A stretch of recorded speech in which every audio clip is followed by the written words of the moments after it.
Hello students.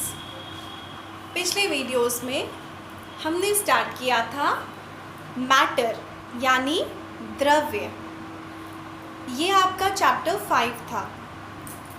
इस matter में हमने आपको बताया था कि व्हाट इज़ मैटर, मैटर क्या होता है। सो द डेफिनेशन यानी इसकी परिभाषा क्या थी।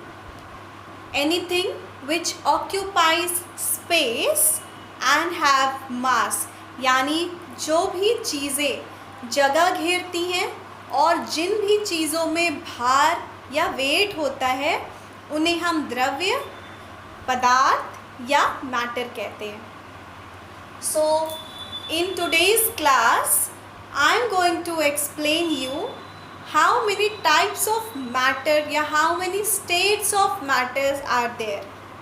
जैसा कि आप लोगों ने देखा होगा, ये पेन या फिर एक ग्लास में पानी लीजिए या फिर बैलून में भरी हुई हवा। पिछले क्लासेस में मैंने बताया था कि ये सारे जो भी चीज़ें हैं हमारे आसपास, ये सारे मैटर हैं। तो आप बताइए, क्या ये सारी चीज़ें एक जैसी दिखती हैं? नहीं, ये सारी चीज़ें बिल्कुल अलग अलग दिखती हैं। इनका आकार अलग होता है, इनका व्यवहार अलग होता है। ठीक है। So this class we are going to discuss about states of matter, यानी जो मैटर या द्रव्य है वो हमारे आसपास 3 रूपों में होता है। किन 3 प्रमुख रूपों में होता है? वो है solid, liquid and gas. Solid यानी ठोस। हम अपने आसपास बहुत सारी ठोस चीज़ें देखते हैं, जिस तरह से टेबल, चेयर, ये पेन, कॉपी, बुक्स या फिर आपके घर के अलमारी। तो ये सारी चीज़ें जो आप देखते हो ना, जो बिल्कुल हार्ड होती हैं, ये सारे ठोस पदार्थ या सॉलिड थिंग्स कहलाती हैं। Then next point is the next state is liquid, जिनको हम द्रव कहते हैं या तरल पदार्थ। सो लिक्विड कैसी होती हैं? लिक्विड की विशेषताएं क्या होती हैं? लिक्विड आसानी से फ्लो या बहती हैं। उन्हें आप एक बर्तन से दूसरे बर्तन में पोर या ढार सकते हैं। You can pour the liquids from one container to another container.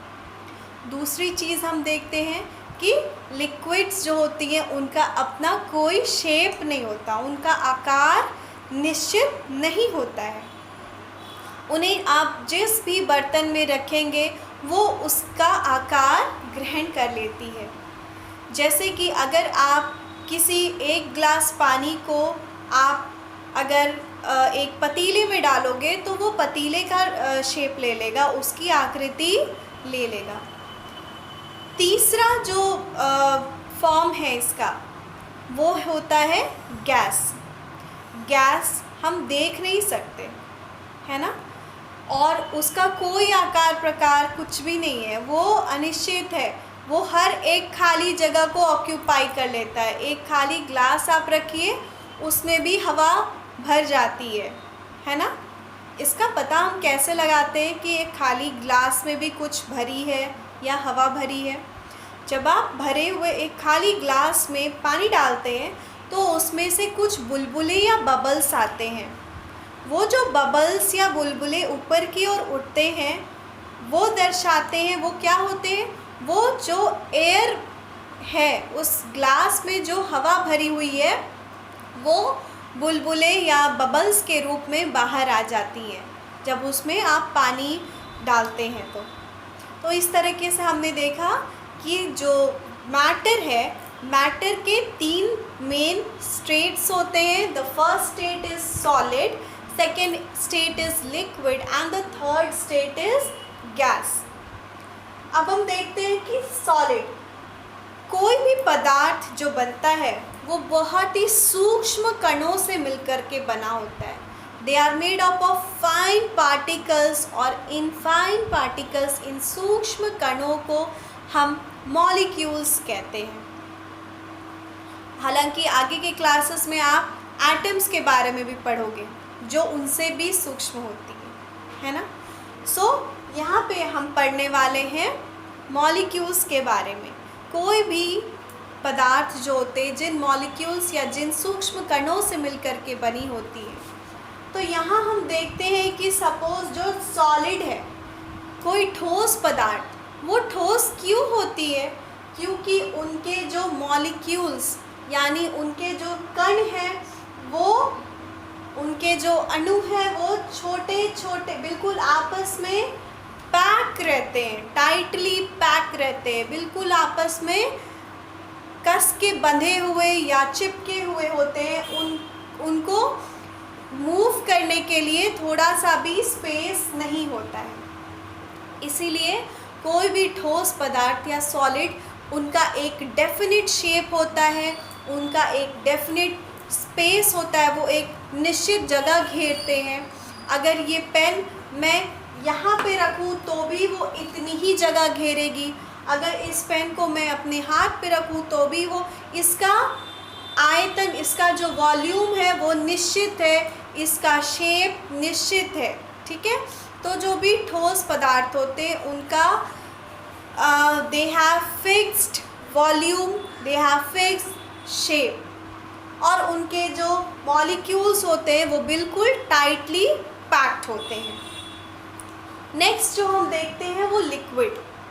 Liquid में क्या होता है? लिक्विड के जो मॉलिक्यूल्स हैं यानी इनके जो सूक्ष्म कण हैं वो सॉलिड की अपेक्षा थोड़ी थोड़ी दूरी पे होते हैं। दूरी पर होने के कारण इनमें मूवमेंट हो सकता है, इनमें मूवमेंट पॉसिबल है।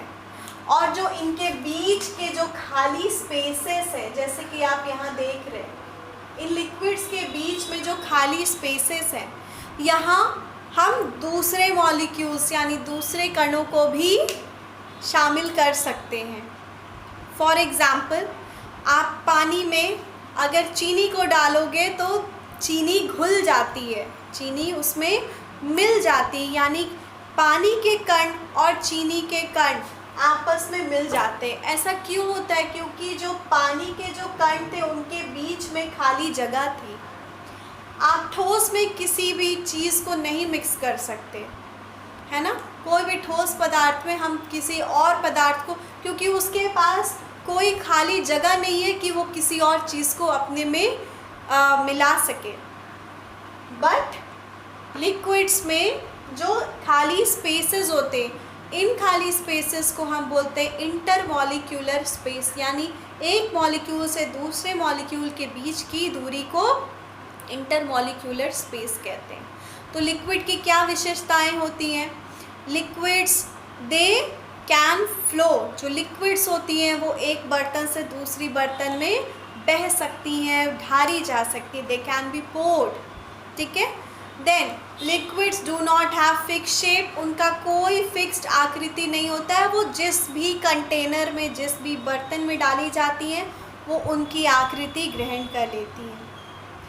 तीसरा हम देखते हैं कि liquids have a definite volume, उसकी जो आयतन है वो डेफिनेट होती है। 1 लीटर तेल को अगर आप बॉटल में डालेंगे तो भी वो 1 लीटर ही होगी। 1 लीटर तेल को अगर आप किसी पतीले में डालोगे, किसी कटोरे में डालोगे तो भी वो 1 लीटर ही होगा, उसका भार में परिवर्तन, उसके आयतन में परिवर्तन नहीं होगा। ठीक है। नेक्स्ट हम चलते हैं हमारे गैसेस के ऊपर। गैसेस, ये जो तीसरा स्टेट है, these are the gases. Gases के मॉलिक्यूल्स लिक्विड्स के मॉलिक्यूल्स की अपेक्षा और ज़्यादा दूर दूर होती हैं, और इसी दूरी के वजह से गैसेस आसानी से कहीं भी मूव करती रहती हैं। वो हमेशा कहीं भी मूव कर सकती हैं। आप एक अगरबत्ती जलाते हो, उसकी जो स्मेल है वो दूर दूर तक जाती है। क्यों? क्योंकि इसके जो कण हैं वो दूर तक आराम से एयर में मिल कर के इधर उधर दूर दूर तक फैल सकते हैं। तो जो गैसेस होती हैं उनकी क्या प्रॉपर्टीज़ होती हैं, उनके क्या गुण होते हैं? उनका ना तो फिक्स शेप होता है, ना ही फिक्स वॉल्यूम होता है। गैसेस आसानी से कहीं भी मिक्स हो सकते हैं।